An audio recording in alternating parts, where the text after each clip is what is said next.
सब मुसलमानों के नाम से ये सब फजूल बात है। भारत का सबसे पिछड़ा इलाका, पसमानदा इलाका बोलिए, बैकवर्ड अंडर डेवलप्ड इलाका सीमांचल का इलाका।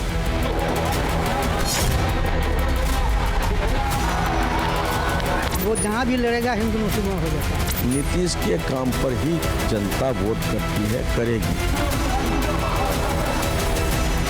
लेकिन यहाँ के हिंदू मुसलमान गंगा जबी तहजीब के साथ चलना चाहता है। हमारा मकसद एक ही है कि बीजेपी की सरकार को यहाँ पर रोके। इस वक्त मैं सीमांचल में मौजूद हूँ और सीमांचल के अमौर विधानसभा क्षेत्र में हूँ। यहाँ पे एआईएम और तमाम तरह की पार्टियाँ चुनाव लड़ रही है, लेकिन आम जनता की क्या समस्या उससे बात करते हैं। एक बात बताएं बाबा, आप लोग भी इलाके में रहते हैं, किस तरह की परेशानी है, क्या कोई सुनता है? हम लोग का बिल्कुल मैंने के अब्दुल इमाम बर्बाद कर दिया, ब्लॉक को बेच दिया। ये रोड ऐसे देखते आप लोग आए जाए, बर्बाद कर दिया। यहाँ हम लोग का अमोट ब्लॉक के बर्बाद कर दिया। वो मतलब विधायक ने कोई काम वगैरह कम नहीं करते, सिर्फ कुछ नहीं किया हम लोग का यहाँ। सिर्फ मुसलमानों के नाम पे राजनीति होती है। वो हाँ, बस वही होती है। वो ये सब ने उसको लड़ाने का काम है उसको। जब से आया तब से वो सब किसी को बर्बाद, सीमांचल को, रोटा ब्लॉक, अमोर ब्लॉक को खत्म कर दिया। समझे ना, इलाके में सिर्फ मुसलमानों के नाम पे राजनीति हो रहा है। और खाली वही नहीं, पूरा ब्लॉक को, रोटा ब्लॉक, अमोर ब्लॉक को बेच दिया। परेशानी क्या है कि जो चीज़ बोल के गया वो पूरा नहीं किया। अच्छा। पिछले बार बोल के गया था कि नदी में पुल बना देंगे, ये काम कर देंगे, वो काम कर देंगे, आज तक हो नहीं पाया। बड़े भाई, आप भी इस इलाके में रहते हैं, इस इलाके के बुजुर्ग हैं, इलाके में लगता है डेवलपमेंट जो होना चाहिए था वो नहीं हुआ है या फिर हुआ है? हम लोग का एक ही सिद्धांत है कि बस सरकार बदलनी चाहिए, बस हो गया और कुछ नहीं। गठबंधन को वोट देंगे, बस हो गया। तो पिछली बार जो इस इलाके में ओवैसी साहब आए और उन्होंने पिछली बार दिए थे वोट, इसको नहीं देखे, काम नहीं हुआ तो क्या करेंगे। हमारा फिर गठबंधन को ही वोट देना। अच्छा, सड़क वगैरह कुछ बन नहीं, कुछ नहीं है, देखते हैं आपके सामने में है, सड़क है आपके सामने में है, दिख रहा है आपके सामने में सड़क, देखिए। पूरा कब्रिस्तान कर दिया हम लोग का यहाँ का, वो ध्यान भी नहीं दिया। वो कब्रिस्तान पे हाँ, कुछ नहीं किया वो यहाँ पर। कब्रिस्तान में खड़े होकर भी वो वादा किया, मस्जिद में घुसकर भी वादा किया कि फर्स्ट टाइम हम ये काम करेंगे। लेकिन हम लोग को 5 साल में वो कोई काम करके नहीं बताया, नहीं दिखाया। और आप घूमिए, आपको भी नया काम और पुराने काम में अंदाज़ा आपको भी लग जाएगा। हम लोग का एक ही मिशन है कि हम लोग को महागठबंधन को वोट देना है, हम लोग को सरकार बदलना है। मतलब मुसलमानों के नाम पे सिर्फ राजनीति हो रही है? ये सिर्फ रोटी सेकने का बात है। ये सब मुसलमानों के नाम से ये सब फजूल बात है। लेकिन यहाँ के हिंदू मुसलमान गंगा जबी तहजीब के साथ चलना चाहता है और चलेगा भी, एक साथ रहना चाहता है यहाँ पे मुसलमान। हाँ, सबको मिलजुल के हम लोगों का है यहाँ पर, बस हो गया और कुछ नहीं। और आपको लगता है कि ये लोग आके लड़ाने की कोशिश करते हैं? यही तो हो रहा है, बार बार तो यही हो रहा है। वो जहाँ भी लड़ेगा हिंदू मुस्लिम हो जाता है। हम लोग बचपन से बाप दादा चला गया दुनिया से, हम लोग हिंदू मुस्लिम सब हम लोग एक जगह रहते हैं और एक जगह खाते पीते हैं, हर जगह कुछ एक जगह होता है।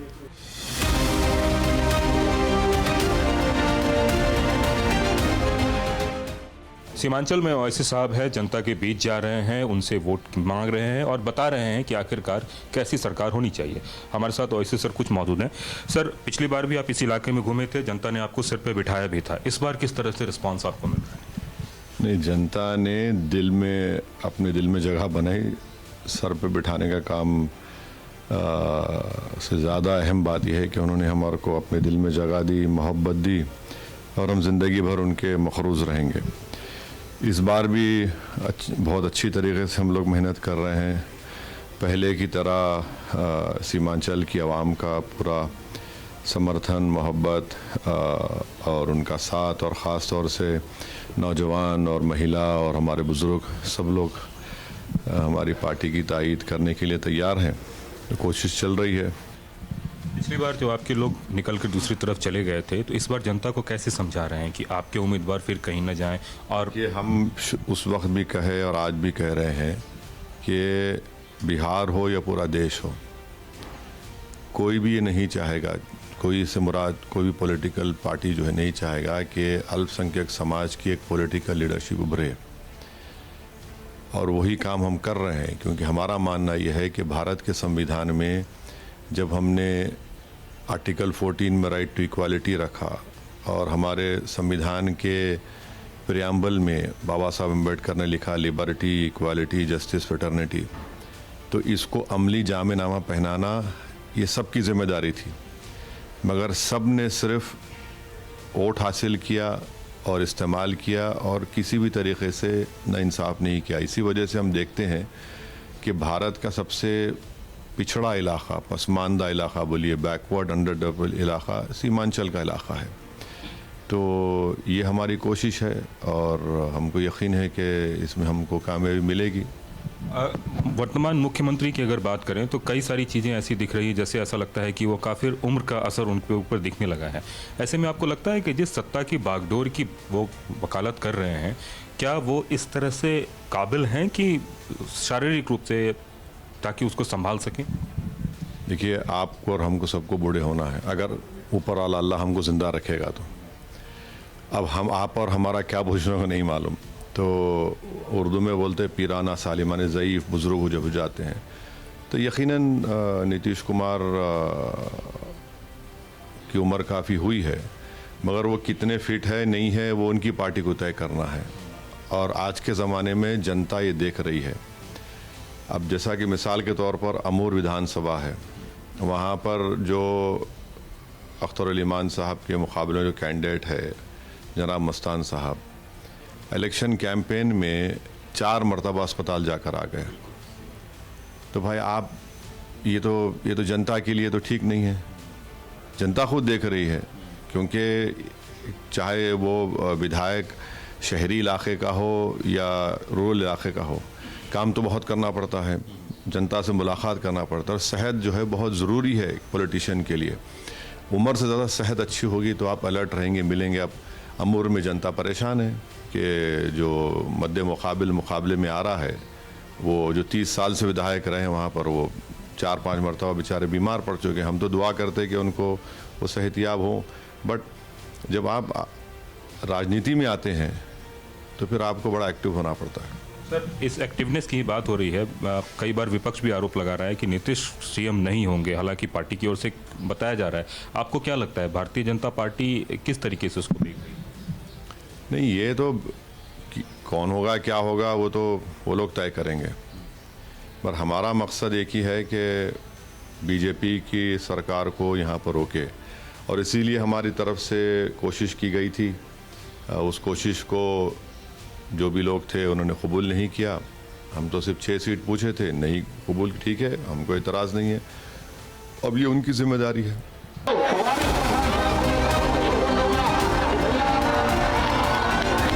ये इलाका अत्यंत पिछड़ा इलाका है। सामने में अभी आप देखेंगे बरसात का मौसम ख़त्म हो गया है, बावजूद इसके बारिश का पानी अभी भी इलाके में जस का तस बना हुआ है। और कई सारे तो ऐसी थी है कि पानी बढ़ भी जाता है, पानी घट भी जाता है, और उस समस्याओं से लोग दो चार हो रहे हैं। आप लोग युवा हैं, किस तरीके से यहाँ के इलाके की समस्याओं को देखते हैं? देखिए, यहाँ पर जो सड़क पुल पुलिया की जर्जर स्थिति है, बिजली पानी और स्वास्थ्य शिक्षा की जो लाचार व्यवस्था है, इन चीज़ों को दुरुस्त करने के लिए हम लोग जो इस बार वोट करेंगे, महागठबंधन को वोट करेंगे, सरकार बनाने के पक्ष में वोट करेंगे। हम लोग युवा हैं, दर बदर भटकते हैं, हम लोगों के लिए कोई रोज़गार का व्यवस्था नहीं है। हम लोग जो है कि पढ़ लिख कर भी जॉब के लिए दर बदर भटकते, ठोकरे खाते हैं, कभी लाठी चार्ज की जाती है हम लोगों पर। उस चीज़ के लिए वोट करेंगे, और इसीलिए जो है कि हम लोग जो है कि सरकार बनाने के पक्ष में महागठबंधन को एक होकर के वोट करेंगे। निश्चित रूप से कई सारे युवा हैं, आप लोग भी इस इलाके में हैं, किस तरह की समस्याओं से दो चार होना पड़ता है आप लोगों को? वही प्रॉब्लम है हम लोगों का, और क्या यही सब इसमें रहते हैं। थोड़ा ब्लॉक में थोड़ा घूसखोरी ज़्यादा है, यही इतना बात, और उससे ज़्यादा क्या कहेंगे। सरकारी बाबू सब घूस मांगता है। हाँ, सिर्फ यही इतना, ये समस्या बेसी वही है, ब्लॉक जो है लुटेरा हो गया। सरकारी योजनाओं का लाभ मिलता है क्या? राशन वाशन मिलता है आप लोग? राशन क्या, वही 5 किलो मिलता है, 5 किलो में जो है आधा किलो डीलर खा लेता है, 4.5 किलो राशन मिलता है, और उससे क्या होगा? हम लोग उससे क्या होने वाला है? रोजगार का कोई साधन? रोजगार कुछ नहीं। बाबा, रोजगार और खेतीबाड़ी की क्या स्थिति है इलाके में? खेती-बाड़ी देखते हैं सैलाब है, खेती-बाड़ी भी ख़त्म है, तूड़ी भी ख़त्म हो गया, मकई भी लगाएगा वो भी ख़त्म हो गया।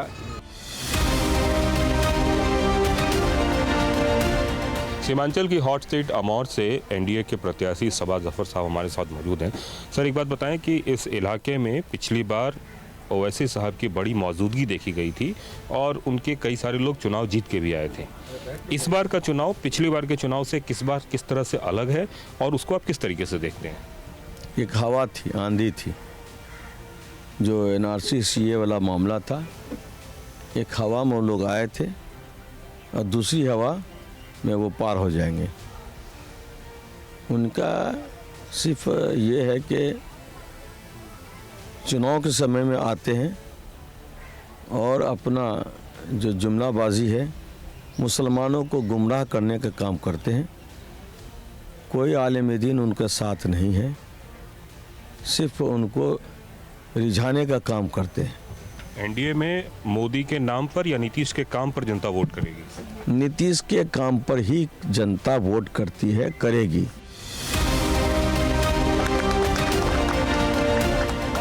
सीमांचल के इलाके में असदुद्दीन ओवैसी की पार्टी एक बार फिर से है। पिछली बार इन्हें एक अच्छी खासी यहाँ पे सीटें मिली थी, लेकिन इस बार इनकी क्या स्थिति है? खुद प्रदेश अध्यक्ष हमारे साथ हैं और यहाँ से विधायक भी हैं।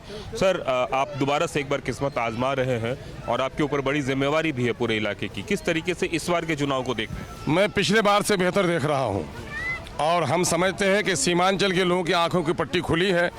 दिल्ली और पटना की सरकारों ने जो हमारे साथ नाइंसाफ़ी की है, सीमांचल में पर कैपिटा इनकम कम है, पलायन सबसे ज़्यादा है, अनपढ़ सबसे ज़्यादा लोग हैं, बीमार सबसे ज़्यादा लोग हैं और सरकारी स्कीम के डेवलपमेंट का कोई काम यहाँ पर नहीं हो रहा है। न रोज़गार के मौके आ रहे हैं, पलायन मजदूरों की लाश हर हफ्ते यहाँ पर आती है।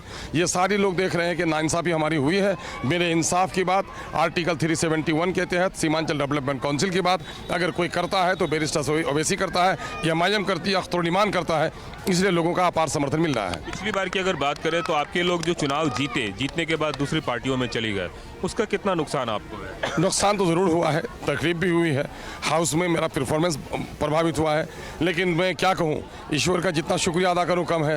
वो भाग गए लेकिन वोटर नहीं भागे। गठबंधन में आपने अर्जी भी दी, बात भी हुई एक तरीके से, लेकिन आपको क्या लगता है कि मुस्लिमों के नाम पे सिर्फ लोगों ने सियासत की? क्योंकि प्रशांत किशोर भी यहाँ से अपने उम्मीदवार खड़े कर रहे हैं, आप भी कर रहे हैं, महागठबंधन भी कर रहे हैं, तो ऐसे में ताकतों को रोकने के लिए जहाँ एक होने की बात थी वहाँ एक होकर लोग अनेक हो गए हैं, तो इसका नुकसान कहीं ना कहीं होगा। अब ये सवाल आप उनसे पूछिए जिससे हमने कहा था। अब तो हमारी जिम्मेदारी थोड़ी है ये, हम तो अपनी जिम्मेदारी को समझकर अख्तर ईमान साहब ने जिम्मेदारी को निभाया है। अब जब वो लोग इस चीज़ को नहीं समझते हैं तो फिर ये तो सवाल वाजिब, आपका सवाल वाजिबी है। उन सियासी पार्टी के ज़िम्मेदारों से पूछने की ज़रूरत है। जहाँ तक मुसलमानों को इस्तेमाल करने की आपने बात की, बिल्कुल सच है। तो ये तो साजिश के तौर पर सीमांचल को, जो भारत का एक बहुत बड़ा स्ट्रेटेजिक इलाका भी है, उसको आप डेलिबरेटली बैकवर्ड रख रहे हैं। और पिछले 20 साल से नीतीश कुमार की सरकार है, 15 साल लालू परिवार के लोग सत्ता में थे, ऊपर जाओ और मुझे आगे जाइए, कांग्रेस 20 साल हुकूमत में थी। फिर आप ये सबको जवाबदेही करना है। आज आकर आप बोलते हैं तो भाई ये सब बताइए फिर क्या है ये। प्रशांत किशोर साहब कह रहे हैं कि ओवैसी साहब हैदराबाद संभालने, कहाँ सीमांचल में घूम रहे हैं। देखिए, बीजेपी को तकलीफ मुझसे, राजद को मुझसे तकलीफ, जितनी दूसरे पार्टियां उनको तकलीफ, अब इनको तकलीफ पैदा हो गई। भाई बिहार क्या किसी की प्राइवेट प्रॉपर्टी है? ये आपके अब्बा की है? क्या बात है? क्यों नहीं आएंगे? हम बराबर आएंगे। ये हमारा, हम 11 साल से आ रहे हैं। ये 2 विधानसभा के चुनाव, 2 पार्लियामेंट के चुनाव हम लड़ चुके हैं। यहाँ पर हमारी बॉडी है, यहाँ पर हम लोग अभी तक 6 MLA जीत चुके हैं। यहाँ पर मकसद एक ही है कि सब समाज का पॉलिटिकल रिप्रेजेंटेशन हो सकता है, मुस्लिम समाज का नहीं होना चाहिए। इसी वजह से हमको गाली दी जा रही है और ये जनता देख रही है, समझ रही है। एक आखिरी सवाल, एसआईआर के मुद्दे पे अखिलेश यादव ने बोला है कि उत्तर प्रदेश में जाति कॉलम भी जोड़ा जाना चाहिए, इसको आप किस तरीके से देखते हैं? अब उनके लिए तो खाली वाई कॉलम से मतलब है, उनको दूसरा तो मतलब ही नहीं है। कैमरामैन राजू यादव के साथ कुमार कुंदन, TV9 भारतवर्ष, किशनगंज।